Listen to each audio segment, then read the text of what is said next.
Hello, this is the Wizards Respite Sanctorum, the show where we discuss all things TTRPG. As always, I'm here with Zachariah from Old Man Gaming, and today we're doing something a little bit extra, extra TTRPG, extra special. We've been kind of dancing around this one for a minute. We're going to be doing the great D&D debates. Before Mortal we jump into Kombat! um, before we jump into that, though, I kind of wanted to give a little bit of background on this. So we've been talking. Zach is not the biggest D&D fan in the world. I think that might be putting it lightly. I'm a big D&D fan. We're both TTRPG fans, so we're going to be kind of going back and forth on our points for our case here. Um, we're also one. I want to put it out there, though there are plenty of trolls in the world. Zach and I are both adults. We can disagree with each other's points of view and still be buds. Okay, this debate can sometimes get heated, but it doesn't have to be. It's just a game. Yes. Um, and I also say that we both have like certain concessions that we've made in the past, like on the show. We've alluded to this in the past, but we both have said like things in the past that we agree with the other person's point of view to some degree about. Yeah. Would you say that's right, Zach? Yeah, and I would like to make a quick disclaimer for my own part. Since this is going to be the great D&D debate, I'm going to be going pretty hard on the negative.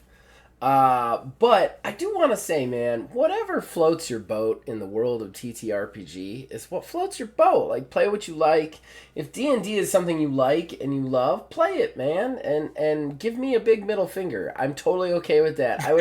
I would much rather you play role playing games and do like enjoy a role playing game that you want to enjoy than be like, well, Zach said it's a crappy game, so I'm not gonna play it anymore. Like, don't listen to me. We're just idiots on the internet talking. So like, just Exactly. do like I want to make that very clear. I'm all for people having fun and people playing role playing games. That's what I'm all for. And if D&D gets you there, I'm happy about that. But we are doing a very specific show where I'm going to be pointing out all the reasons I don't like or play D&D.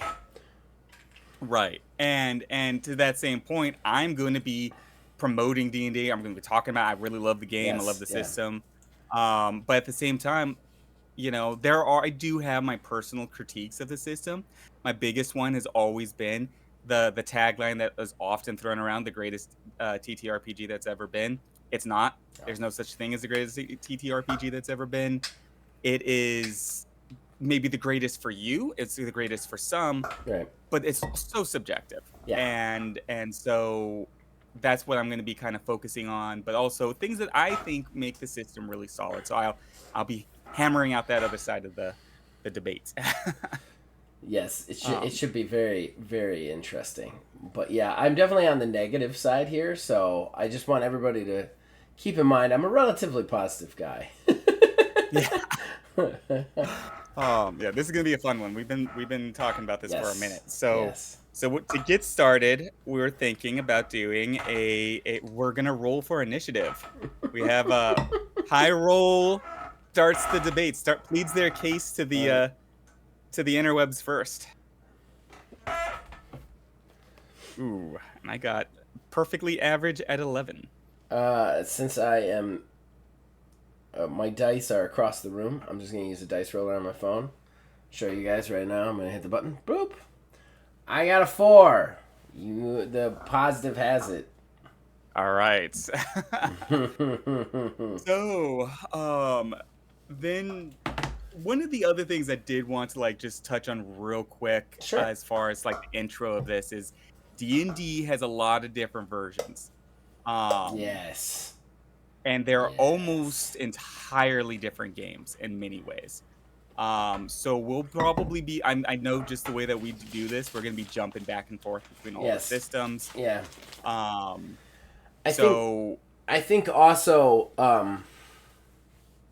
I'm going to be trying to debate the fundamental ideals behind D&D, which I think kind of stay the same at the In end many of the ways, day. So I'm going to be trying to look at that because if you look at like old school Advanced Dungeons and Dragons versus 5th edition or even 3rd edition, they're just completely different games. So yeah. Yeah. so And yeah, fourth edition is what we don't talk about fourth edition. yeah, that's what I hear. So we're just gonna leave that. We're gonna leave that out today. That doesn't count. Well, you get to lead Okay. us off there, positive. What's so great All about right. it? All right. So there's I guess let's, like you said, let's talk about the principles first. One thing that is not for everybody, but that I really liked about D&D from back in the day to up to today is that it does allow for very strategic thinking in combat. Now, this can be a downside for some because I know it can slow the game down. But on the other side of it, if you have a map, you have all your rules, and depending on what stage of D&D and what version you're playing, you also have a very diverse party. Now that I'll admit that that's been changing lately with the current 5th edition, and there could be some arguments to that same statement about how AD&D evolved into eventually, but initially the first iterations of these games allowed for very diverse parties that needed to work together and strategize to some degree, think about what they're going for. And it's a role-playing game, but it also offers this ability to plan and strategize, and that's one of the things I really liked about the game. Okay, so am I just doing counterpoint on what you've said? Let's just roll with it. Okay, all right, because it's almost an advantage for me to go second. So how about I go second? I go second, but then I kind of go to a different topic within the topic almost. So like I could do counterpoint on yours and then start with something else so that you can counterpoint me a little bit. Just because I don't think if I go second every time, I'm just gonna sit here and think about ways to like. That's all I'm gonna do. Yeah, that's all I'm gonna do. And the first strategize somewhat. The first ways that you're wrong is the strategic thinking.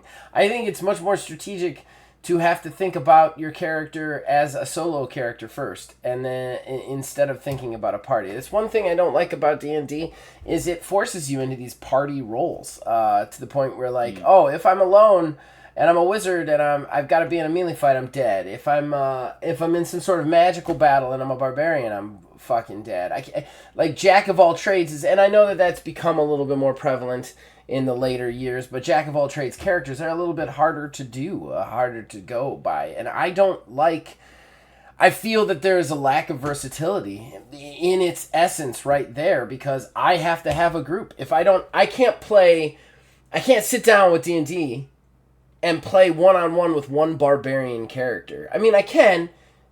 I'm a decent game master, but I'm still engineering everything for a barbarian character. I can't necessarily put wild challenges in their face because if I do, they're going to fail them. I can very clearly, as a game master, see the flaws of a character that is made for a party-based gameplay and exploit those flaws, especially if they're not in a party. And that's something that and good game mastering, obviously you can make the debate that good game mastering you don't want to do that, and I agree with that, but it also eats up the versatility of the stories I can create. I can't necessarily put your barbarian character into these weird magical situations without some sort of way out, and that's a little irritating to me. That would be my counterpoint on that strategic kind of party-based thing. I think in essence, Mr. Gygax, back in the day, was finding a way for his friends to get together and play a game that they could pretend to be something else without necessarily the technology or anything like that. And I think in that essence, that's what this game presents. But I think in time, role-playing game has evolved past Dungeons & Dragons. It's been past Dungeons & Dragons for a long time, which is why I will go to my leading point, which is I don't think the Dungeons and Dragons is the greatest TTRPG ever. I know you've agreed with that, but I think that the only thing I think if Mr. Gygax sat down and he wrote up Fate Core, we'd be playing Fate Core. I think it's just the first. It's the first, and that's why it's the one that everybody remembers. It's the one that everybody knows. It's the first one, just like the first Spider-Man movie was the first successful Marvel superhero movie. It's one of the ones that we always look back on and remember. And I think that that's something that has to be said here. That like D&D has garnered this level of hype from the people who play it and the people who look on it, thanks to the fact of it being first, but also thanks to the fact that you have a resurgence of it. Focus on D&D, because anybody who tries to get into the TTRPG space who is not necessarily a nerd, quotation marks, the first thing they think is, how do we play this? Oh, D&D, and then they go buy the D&D books. They don't do any research into the TTRPG space, and they end up in this world of numbers and stats that is over the top, to be honest. Okay. Yeah. So to your rebuttal. Okay.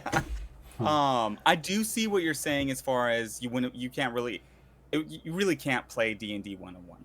I mean, you can, but like you said, you're kind of making it happen. It's not really designed for that. So from a design situation, that's not how it's going to work. And I do get that does make this system a little bit more restricted, which is kind of ironic for a system that's as big as it is. It doesn't really have a good function beyond, the party system. Yeah. Now and it doesn't focus as nearly as much on storytelling as other games do, like Fate, for instance, like what you just said. But I think that's really just a matter of like the mechanics for this game, and which is why it's not the best TTRPG. It's just a good TTRPG because it's trying to do it's doing what it's trying to do. It's trying to accomplish, a synergy-based party system and really double down on that. It doesn't have a lot of flexibility outside of that. It does have limitations when it comes to storytelling because that synergy and the heavy tactical aspects of the combat system and how much emphasis is on the combat system does draw you out of the storytelling. It does slow down the game when you do play it that way. But I think that's just kind of like how this game is meant to be played. Whereas like a game like Fate is way less strategic. And its core functions and way more focused on storytelling. I don't really think there's anything wrong with either game style. I just think it's different. I think what I normally criticize about games most is if they set out to do something, but they're not really doing it. They're not really accomplishing that structure that they're going for. And then to your second point, you're right. Like if Gygax wrote Fate first or any of the other classic games, that's what we'd be playing today. If honestly, if Palladium like worked their magic a little harder back in the 80s, had a better branding and was able to really roll with it, we might be talking about Palladium right now. And the OGL made a big difference. Or a White Wolf.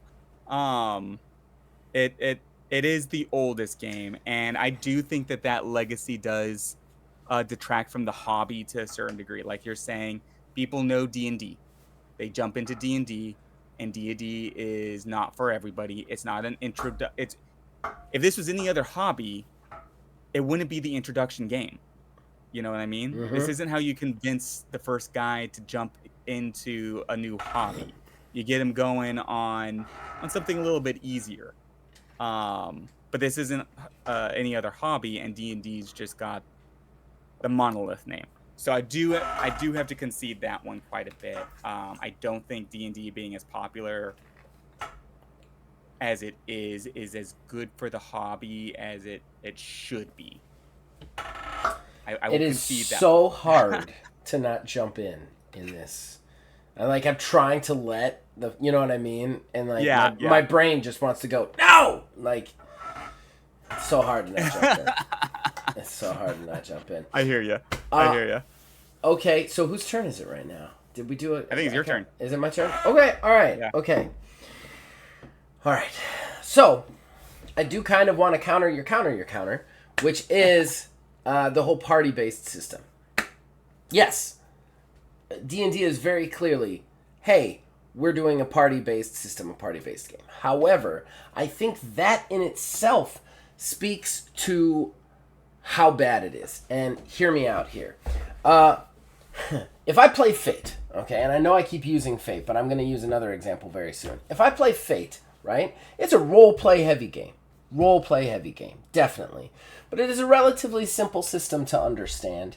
And it is a simple understand a system that lends itself to party play and also lends itself to solo play and lends itself to any system in between. Now, let's go back to D&D. D&D is one of the most complex systems of numbers that has ever been assembled. And even lately, when they've kind of refined the rules and made them a little bit more simpler to understand, they're huge books. I mean, to play the game, you have to have two. You have to buy two off the handbook. You know, you have to buy two right off the bat to get all the rules. Like, it's a very complex game. For it to do one thing, one style of game correctly, like only one. Let's look at White Wolf, all right? New example, White Wolf. And I'm still on the same point, but White Wolf, I'm going to say this right now, and pitchforks I'm sure will raise, but White Wolf books are written terribly. They're awful. They hide their rules in lore, and I'm in a White Wolf group right now, and I'm having a lot of fun with it, but making characters and reading rules is a nightmare unholy, because it is so hard, because the rules are literally interwoven with the lore of the game, which makes it like trying to get a system out of reading the Bible. It's insane. That being said, though, once you're done reading that incredibly convoluted book and that relatively complicated system, you can play any type of game with it. You can play a party-based game with it. You can play a solo-based game with it. You can play anything in between with it. D&D is the most amount of effort for a player coming into a role-playing game. The most amount of effort for the least amount of payoff that I think there is possibly on the market. I mean, of at least the big name stuff like that I can think of. It's ridiculous. It's not simple to understand, and it's not versatile in practice. Again, yes. Can the stats be fun? Stats can always be fun. Anybody watching this show, yeah, you think stats are fun. We all think stats are fun when it comes to role-playing games. There's a funness to it. But just because the stats can be fun, you have to look at its practical applications. And I see almost no practical applications for the D&D system, with the exception of a party-based fantasy style. And yeah, I mean, yes, it does that thing really well, but at the same time, is it worth it to spend the hours reading, the hours making characters, to do that one thing perfect, whereas you could go to any other system and do the same thing that they're doing with less preparation, less time involved in the character creation, and still have fun with it? Okay. You're right, it is hard not jumping in. It's so hard. It's so hard. It's so hard. And I do see your point. Like that is a good point as far as, you know, like party system. Like there are other games that can accomplish a party system while still having the other aspects, like the heavy story telling system as another option, whereas D&D is really like doubling down on the party system. I would say, I said party system, but it's also the strategy aspect of it. And the reason why I think the strategy is kind of important to this D&D, and I wouldn't say unique to D&D, but the heavy rule system does make you sort of put you in a box. Like, and now you have to think your way out of the box. You have to strategize out of the box. You have your tools. These are your tools that you can interact with the world with.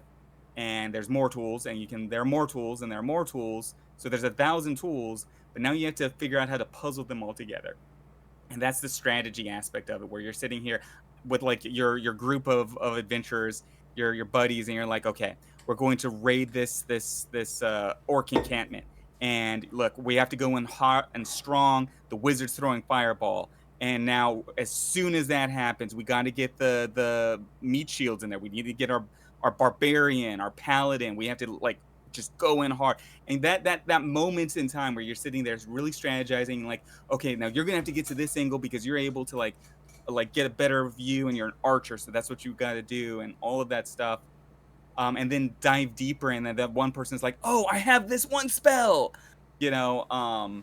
Those moments are really great with D&D because you have so many rules that you're kind of like shuffling through, like, how do I make this fit in our scenario? The end. Okay, all right. I don't know if you convinced me on that one, just because I think that, yeah, I like the strategy. I will say I think I concede at least a point to the build systems in D&D. While character creation is convoluted and long, it does allow for some insanely cool and interesting character created like sets of powers and builds, you know.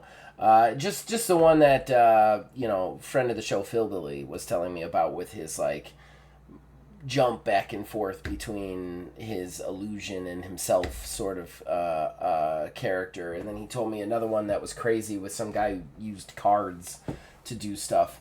And I think that, yeah, statistically it does do the build systems and the abilities very well and interesting. And while I would give you that point, I still don't necessarily believe that in any way, shape, or form promotes good role-playing. The other thing is, too, and this is something I noticed from watching the actual plays, which is, you'll have these guys, and then you're in a battle, and everybody's thinking about where they're moving, and it turns into a board game. And I don't want to play a board game. I don't want to play a board game. I want to pretend to be somebody new. I want to pretend to be a character. I want to be in the theater of the mind. D&D does not lend itself well to the theater of the mind, nor does it lend itself well to that kind of thing. I guess, because I'm not sure if I should be leading or not, I will continue by saying one of the things I don't like about D&D is it overtly gamifies TTRPGs as a whole. And what I mean by that is when I play, I have the virtue of being the only person here, so I won't use this a lot, but I have one of the two of us, I play video games too, relatively religiously. Honestly, you are watching this on a channel that was started purely for video game videos, and now we do half and half because I love TTRPGs and I met Wizard. That being said, I have experience with video games. A video game is fun, and I like the stat stuff in the video game, the heavy stat stuff, maximizing my build, finding cool ways to do things in games. But I'm not playing a video game to like pretend to be somebody else. I feel like D&D almost has this way of making it more video game like. It makes it more like, where is my piece moving? What stats do I have on my character? And the more you add that shit to the game, right? The more you throw that stuff in there, the less somebody is thinking about, but what would my character say? What would my character do? What would my character think? They're thinking, oh, I've got a +5 this with a 2.3 this, and then I can do this with, I can move 6 hexes and attack 3 times, but I could also take another swipe. And like the minute you get into that shit, it takes you above the battle. You're not in it, you're above it. You're looking down on your character as a piece involved in this battle, and that's a board game. That's a really good way of putting it, taking it above the battle and looking down on it. That I like how you phrase that. And first, like to what you said, I mean, I don't think either one of us are going to actually convince the other person of anything. I think we're just like basically shooting the shit on this one. But I'm trying though. I'm trying hard. If you come away from this like, I'm done with D&D, I'm like, I won. Oh Jesus! I have 2 tables right now that will probably hunt you down. We're in the middle of like 2 campaigns, and I think that they might be like, oh, we're coming from. Who did this to us? Who did this to us? Yeah. Me, the true villain of your game. I do definitely see what you're saying as far as taking it out of the game, particularly for the combat. I do see that that can occur during the role play section. It does feel when it changes a little bit on your style of gameplay, your style of DM, um, because the combat scenario can definitely be boom very much out of the middle of the mindset, out of the moment, and looking down at a game board. It can very much be like that. Whereas leading moments leading up to that, where it's more social interaction, you're dealing with NPCs, you're dealing with environmental factors, that kind of stuff, can still wrap you into the TTRPG aspect. It's almost like you got like two completely different systems. Like if like on the video game aspect, you're just talking about that, like the classic like JRPG Final Fantasy games from like way back in the day. Yeah. When you got into a combat scenario, the screen changed, and now you're in a lineup, right? Where you have like your it's a turn-based system where all of your characters will take turns fighting on those classic Final Fantasy games. It's kind of like that. Like you'd be running around doing, your TTRPG stuff, and then you get into a combat system, and screen changes. You're no longer in the moment. You are out of the moment, strategizing.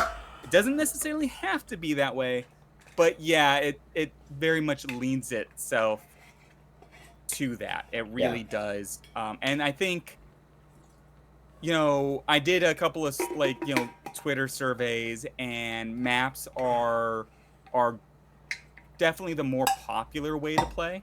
They're not the only way. There are diehard theater of the mind guys, but with all of the stats and needing to know like very specifics, like how far away you are and that kind of stuff, it definitely feels like it's less for that and more for stepping out and looking down at your board. Even if it is theater of the mind, you're still kind of looking at your board. Yeah.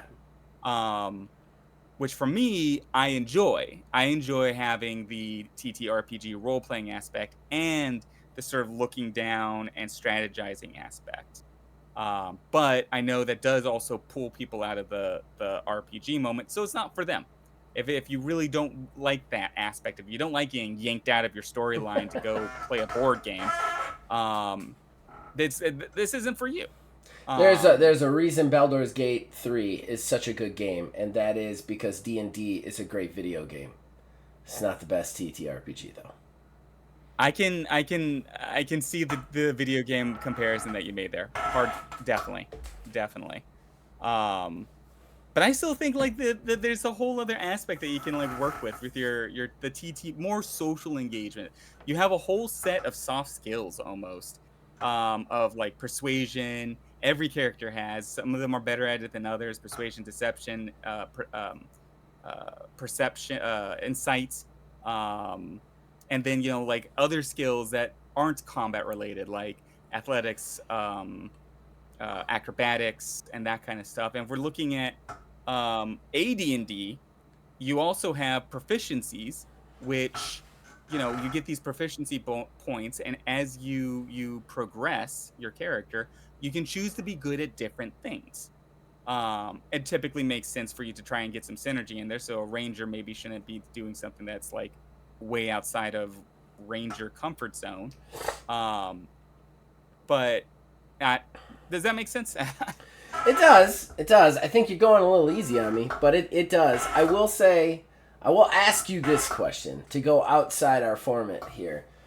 Can you think of one time, okay? And this is really the decider for me, because if you could think of one and you can tell me one that convinces me a little bit better, can you think of one time that the system of D&D made somebody roleplay their character better? Like, it aided them in the roleplay in some way? Because I can think of plenty of times where White Wolf, my own system, Fate, just about all the systems out there have actually made me role play my character slightly different than I would have normally. So is there a time when D&D actually promoted a better role playing situation that you can think of? I want to hear it. That's a really good question, and my answer is yes. Okay. And this is how I would see that it rolls out. This is for okay. So I do think that various stages of the so far all of the editions get too bloated, and this becomes detracted to a certain degree.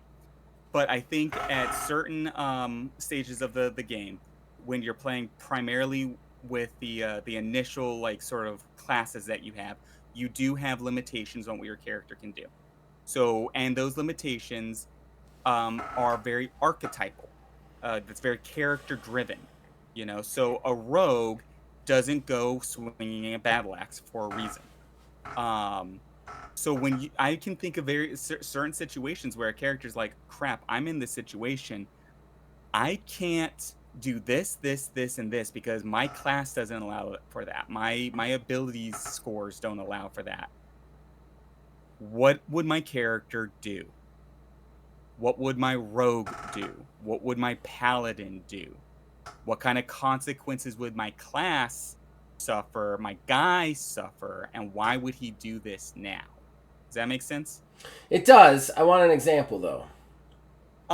Okay, so a girl I played with this last weekend actually on Okay. Sunday was it she's playing a bard. She's in the middle of a The situation best where class, by the way. it is a ridiculously fun class.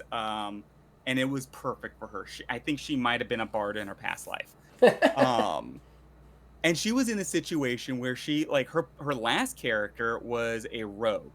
Not necessarily an upfront fighter, but definitely a stab you in the eye first kind of character. This character, her particular subclass of bard and everything has to be way more focused on communication. So she's in a situation where she might have just ran around and just stabbed somebody in the back or tried to steal something from them. But this last game, she had to stop and think like, okay, if I do this, I'm gonna get in real big trouble. I can't do that. My character wouldn't do that. She's a bard. She's gonna talk her way out of this. And this was one I didn't push her into this class, but I strongly suggested that she played a bard because I knew she would love it. And she has consistently had those moments playing a bard where she just steals the show for a moment. You know, she just comes up with some wild idea because her bard um, powers allows her to convince people to do things. She can talk them into these things. Okay. Does that make sense? Yes. So you're saying that like she was made a better role player by D&D because of her bard powers? Yeah, yeah. She had to think outside of her comfort zone, playing a character that's not capable of doing a lot of other things, but can do this one class related thing that's very mechanically driven well, which is talk people into doing shit. Okay. She's a bard of eloquence, which is very much the talk people into doing shit bard. So you were saying, so you are putting out there then that the class based party based system makes people better role players because of the restrictions, not necessarily the other way around. Yeah, I'd say it's the restrictions that do it. It forces them to strategize and then role play that strategy out because they can't just do whatever they want. They can't just say, "Well, I'm going to go and do this now." It's like, well, you can't because your character doesn't have that ability, or your character only has like a -2 modifier in strength or whatever. Hmm. So think about it. What would a wizard do? What would a bard do? Not what would a barbarian do? Interesting. Interesting. I think it's your turn to make a point. I'm not sure. I think I just made my point. Well, that is a good point. I will concede that is a good point. I would still say that the amount of work you put into D&D is not equal to the amount you get out. And also, there are a couple other things I don't like, which is the leveling and power gains. It's just a nightmare in that game. You get so big so fast. It gets hard to manage the characters. You get to do stuff that's just insane. Um, your powers go off the rails pretty fast from my point of view.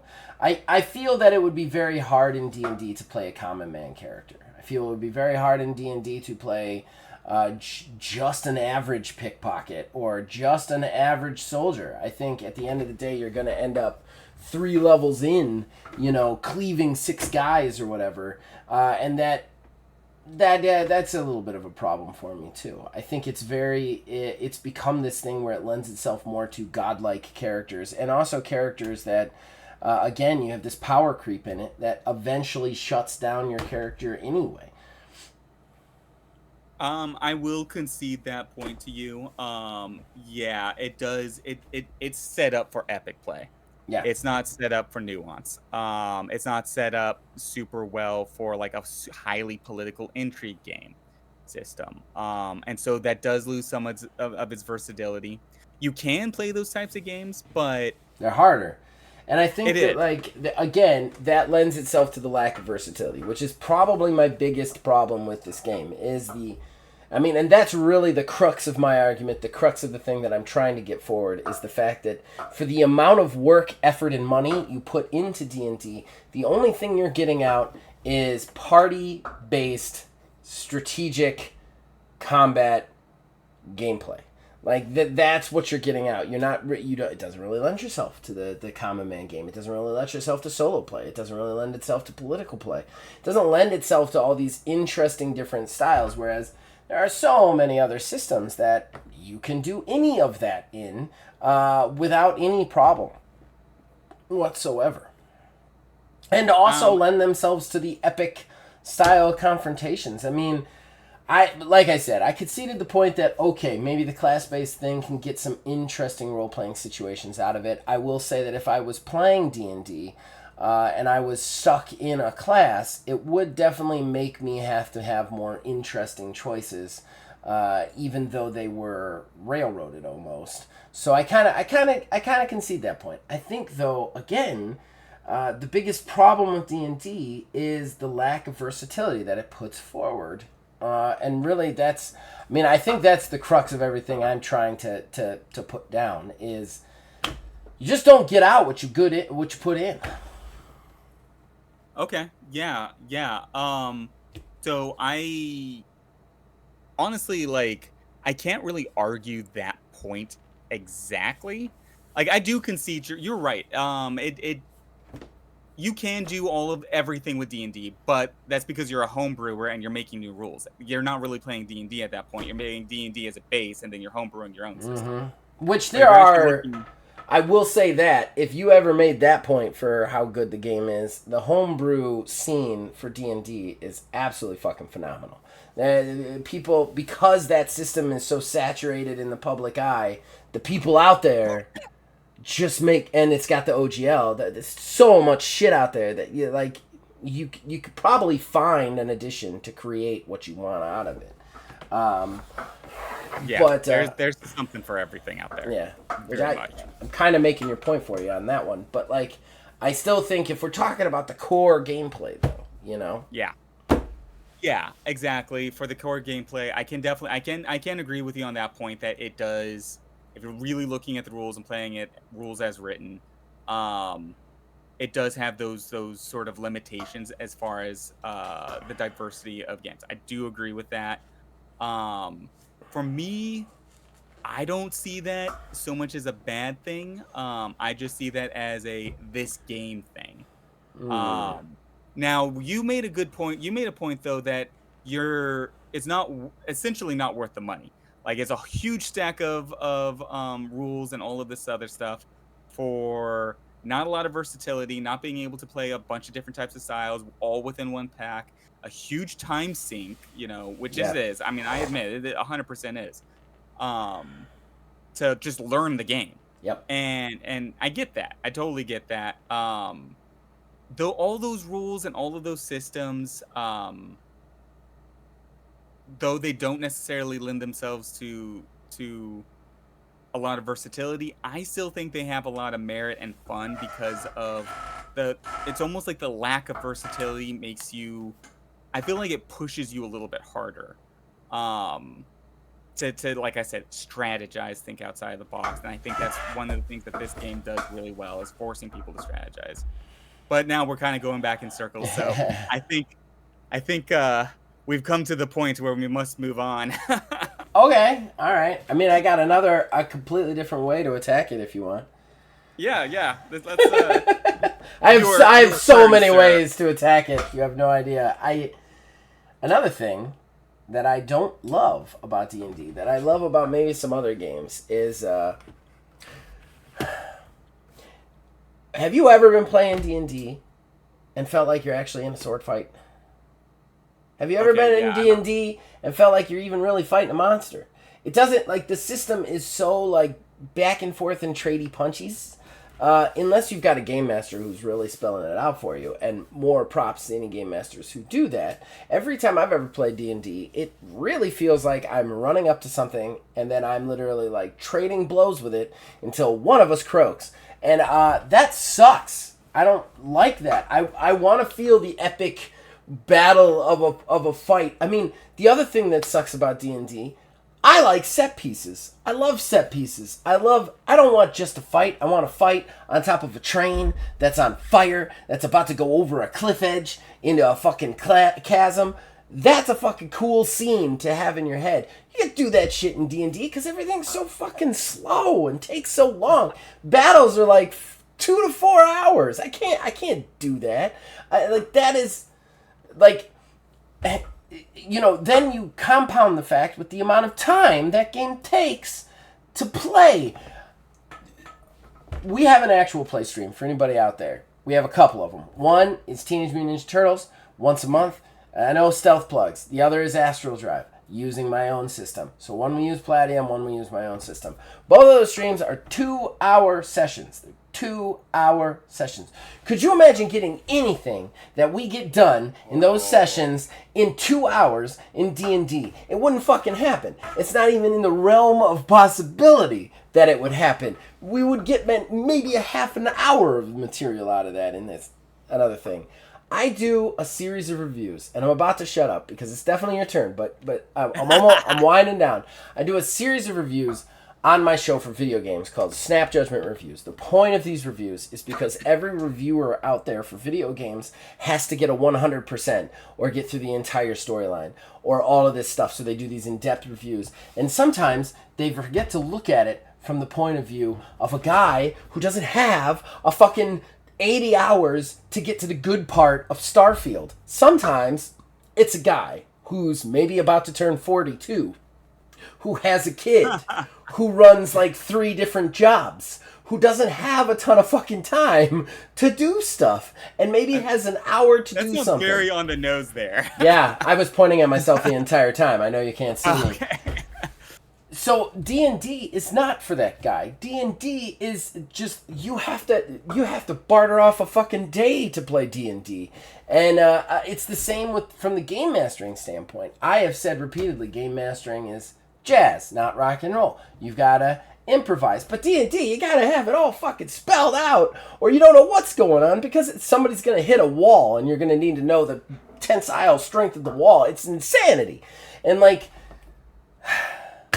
yeah, I'm a little bit on a rant. But right now, what I'm saying is like, it doesn't feel like the thing that you're doing. You want this like fast, quick, snappy sword fight that feels like parry, riposte, parry, thrust, parry, lunge, riposte, parry. Like, you want that. You don't get it from D&D. You get 2 guys hitting each other with a sword until one of them falls over dead. And that's not fun. It's not fun. I've never been in a fight scene. And I want everybody to know out there, I have played D&D. I have not played 5th edition, but I have played 3rd edition, and I have played Advanced Dungeons & Dragons, and I am actually old enough to have played the original Dungeons & Dragons. I have never, in any of those experiences, felt cool or excited to be in a battle. In fact, most of the time, I was just sitting there waiting for it to be over so that we could move forward in the storyline. Yeah, okay. Sorry, I got hot on that one. No. I got you. You've made this point several times, and that's something I can definitely understand what you're saying. So I actually agree with you and disagree with you at the same time. Okay. And here's the thing. What you're saying is very easy to be very, very true. And it's a lot harder to some degrees in some ways for it not to be true, but it cannot be true. And here's why. No, it doesn't. It oftentimes doesn't always feel like necessarily a sword fight. There are two things that need to happen in order for that to feel more like a sword fight. Your players have to really know their characters and really know the rules. Your DM has to make it happen. It has to be very cinematic in its telling. And I'll give you two examples of this from my experience. Okay. I've gotten better as a DM, so I've learned through the years of trial and error and trying to make things more exciting that um, explaining what's going on in an enthusiastic way changes the entire environment at the table. This last game has a perfect example of that. We had a character go into a fighting pit. Okay, they're about to go one-on-one with another guy. The other two characters that are in that room are betting against their comrade, against the other player. And so they see this guy come in, and I'm like, they see my eyes, and they're like, this guy's big, he is massive. And so these two characters, this barbarian and this big, massive NPC, start wailing on each other. And every time I start playing the theme song to Phantom Menace. Okay, when this starts in the background, and they're just going at it. And he's a barbarian, so it's fast. His rules are easy. He's not even a experienced player. This is his first time playing. Maybe his third session ever. But it's a barbarian. It's easy to do. He's just hitting him with the axe. He misses. He dodges. He takes it, but he takes it really well because he's a barbarian. Is raging through it. And then, like, after the music ended, I went into metal music because it was just bloody. I just put metal instrumental music on in the background, and they're just whacking at each other. I'm getting super excited. And pretty soon, the two other characters that were betting against him started rooting for him. Nice. They knew they were going to lose money. They knew their characters were going to lose money, but the players got so excited that they wanted him to win. They were like, "Oh, it's so close." And he won like just by a margin. He happened to hit a nat 20 right when he needed it, and the table erupted. Everybody was super excited. But that's at the table where everybody really knows their shit.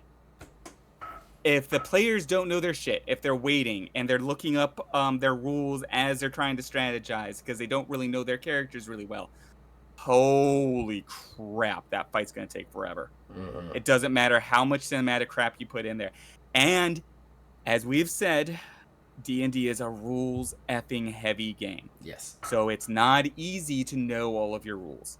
It's not easy. It takes time. It takes energy. It takes a little bit of homework from everybody. And the DM even has it worse because he not only has to know his rules, he needs to know his players' rules because he needs to know what to throw at them to give them an opportunity to have that cinematic moment. So you can have it done. You can make a very fast fight scene with super energy. It's just going to take a lot more work than in games like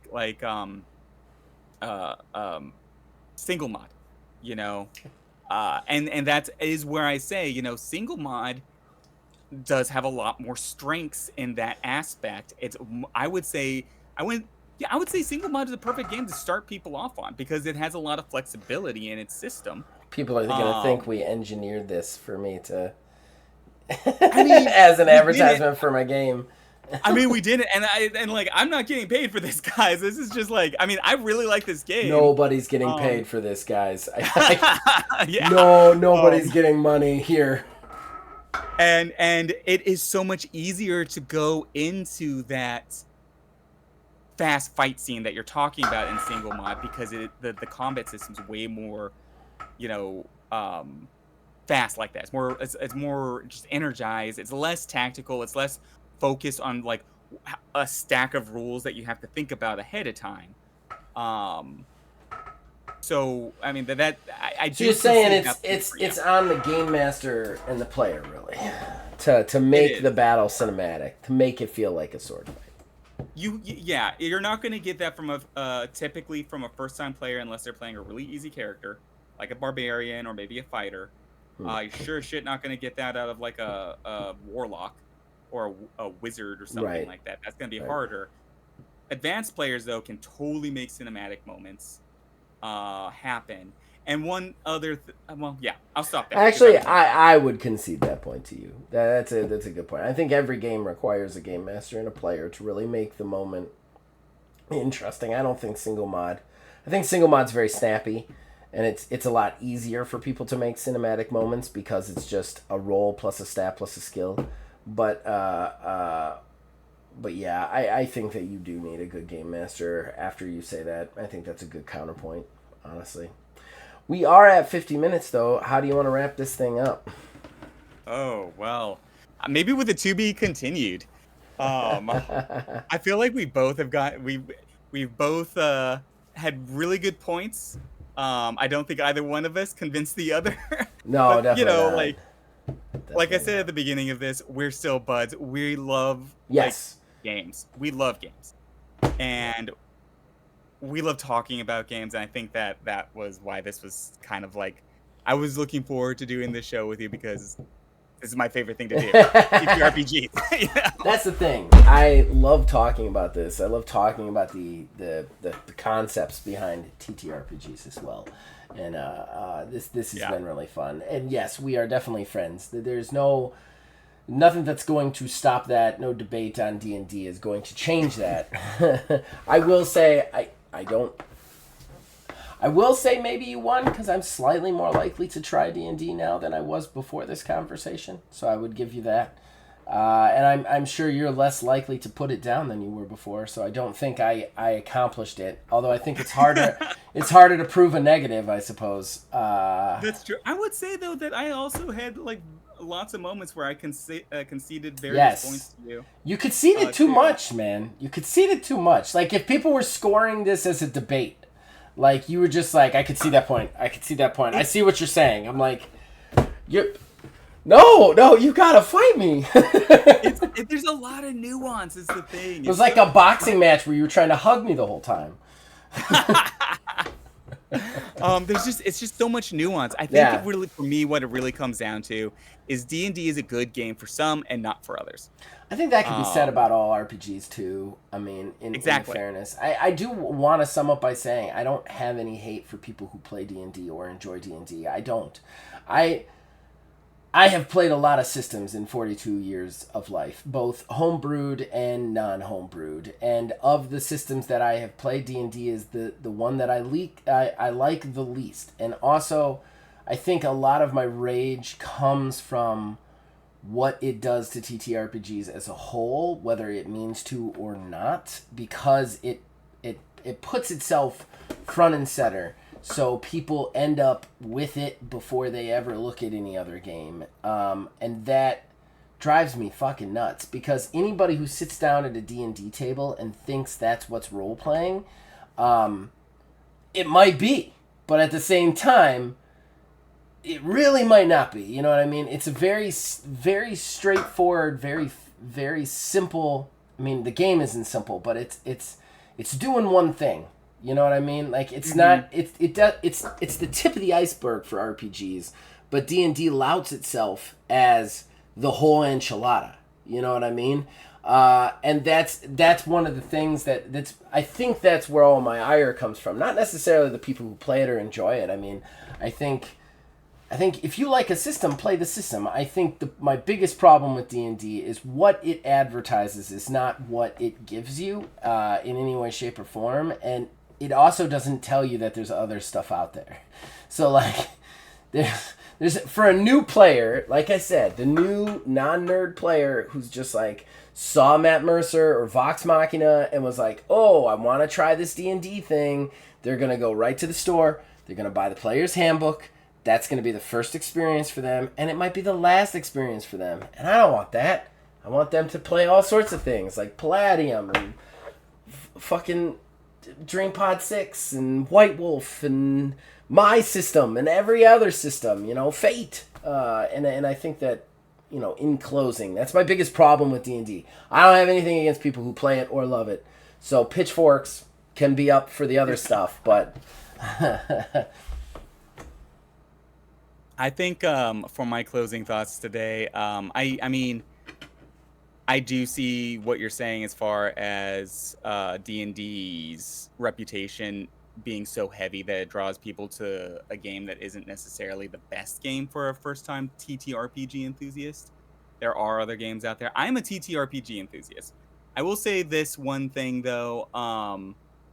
I remember, and Zach, I know you're gonna remember this too. Back in the day, there was another nerd division that was eventually sealed up. I don't think it's so much of a thing today, and that was Star Wars versus Star Trek. I don't know if you were either a Trekkie or you were a Star Wars fan. So stupid. I know. It was a thing, but there was some pretty heated like nerd fights over this shit. Oh, you know what's sad, Wiz, is you just saying that makes me want to be like, Trek's the best. Like it's still ingrained in me, honestly. Oh, and that's the thing, and that, you know what? That's so funny because I was on the Star Wars camp. I don't even think they're in the same genre. Like now, like after becoming older, like I'm like, Star Trek is pure science fiction. It is straight up like, this is the future, a look at the future. Whereas you have Star Wars, none of that shit could actually happen. It's like science fantasy. And like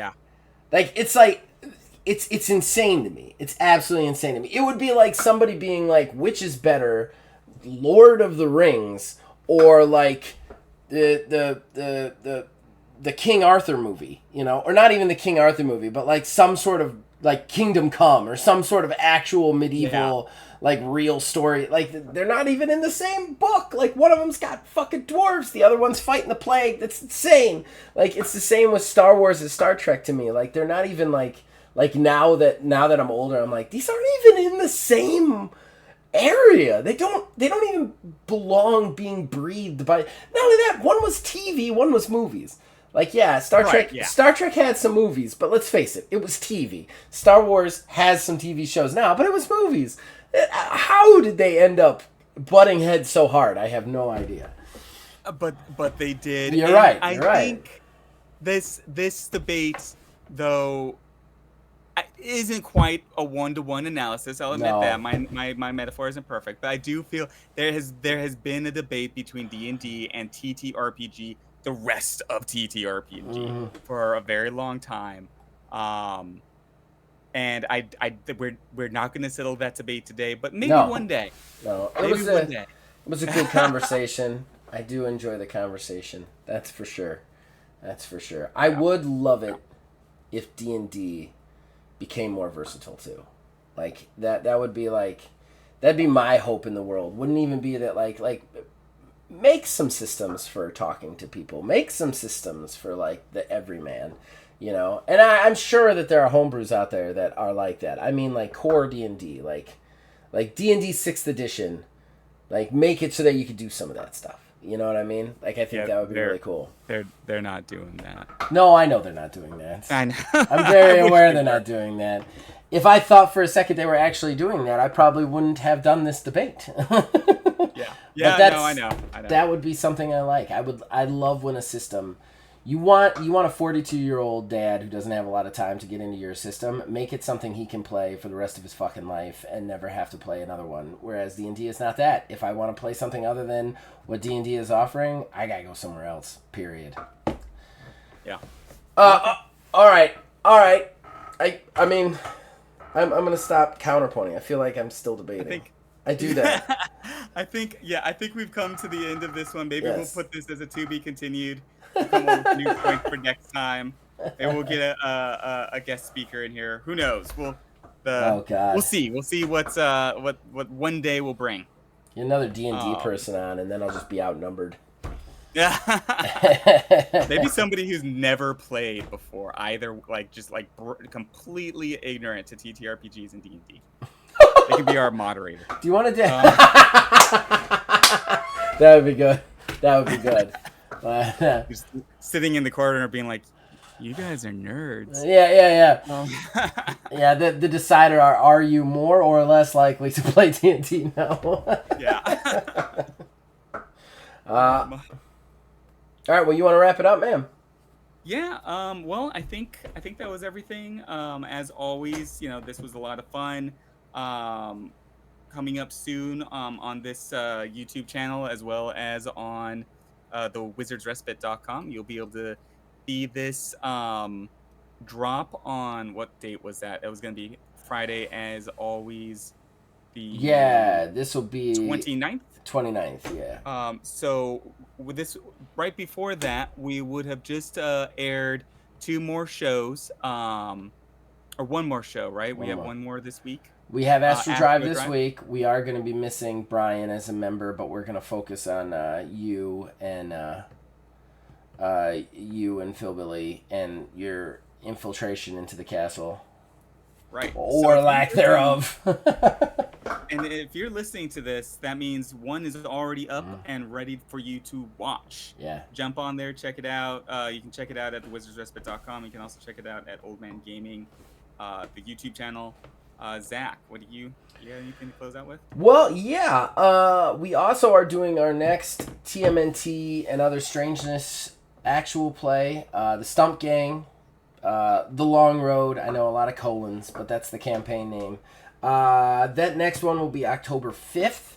That last session, I think, was one of our best sessions ever. We added Jackie Rakes into the mix, so we got all three of us. It's going to be, three plus me.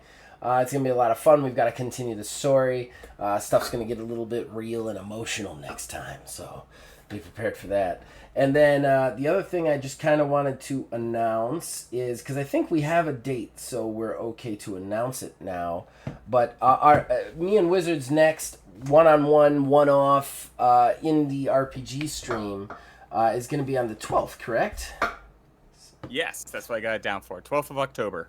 And that's going to be, we're going to be playing Sunfish Sitting There. And it is going to be, Wizard is going to be game mastering, myself, and we're actually going to get my podcast co-host, Neil, aka Tiny Wizard, and also his lovely wife and member of the Lasso 3. We play video games on this channel all the time together. They're going to be doing the TTRPG side this time, so they're going to be joining me as players, and Wiz is going to game master. Probably a one-off. We'll see if we have to do two, but hopefully just a one-off of Sunfish Sitting There, which I'm really excited for. That'll be the Thursday following our next TMNT stream. Yes, perfect. All right, I think we got it for tonight. So then everybody out there, just keep rolling them dice and have some fun. Yes.